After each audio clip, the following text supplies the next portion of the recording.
Oliver had been to the works to be mended. Some troublesome cars tricked him, and the Great Western engine fell into the turntable well. Now Oliver was as good as new, but he was still worried about cars. "I'd rather not use them," he puffed to himself.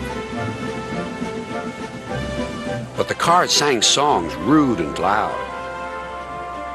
Scruffy, their leader, led the chorus. Oliver's no use at all, thinks he's very clever, says that he can manage us, that's the best joke ever. When he orders us about with the greatest folly, we just push him down the well. Pop goes old Ollie. Thomas, Duck, and Percy were shocked. "Be quiet," they ordered. But they couldn't be everywhere, and everywhere they weren't, the cars began again. Oliver's no use at all, thinks he's very clever, says that he can manage us, that's the best joke ever.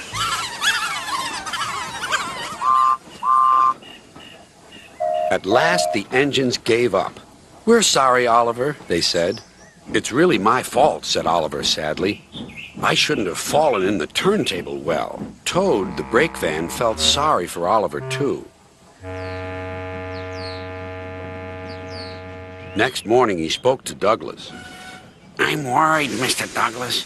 This disrespect for engines, where's it going to end?" "Who knows?" sighed Douglas.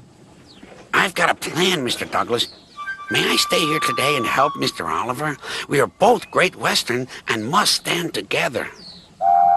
"Certainly, Toad," replied Douglas and puffed away. Soon Toad was explaining his plan.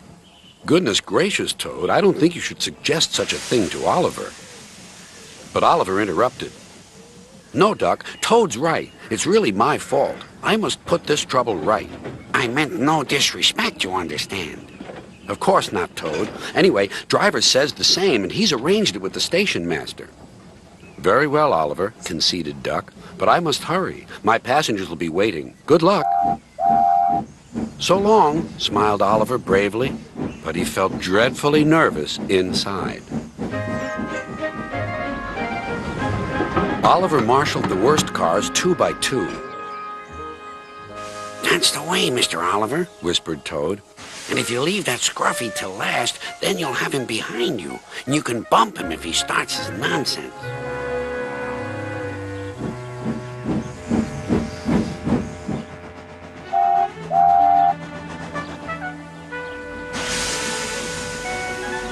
Hold back, whispered Scruffy, and pass the word to the others." The silly cars giggled. But Oliver knew what to do. There was plenty of sand on the rails, and his wheels gripped splendidly. He gave a great heave. "Oh!" groaned Scruffy. "I don't like this." "Go on," yelled Duck. "Well done, boy, well done." "Oh!" wailed Scruffy. "I'm coming apart!"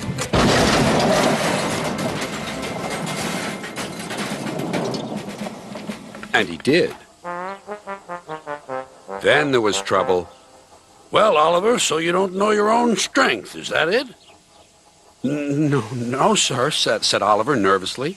Sir Topham Hatt inspected Scruffy. "As I thought. Rotten wood, rusty frames. Maybe if we put you back together, you'll earn yourself a better name."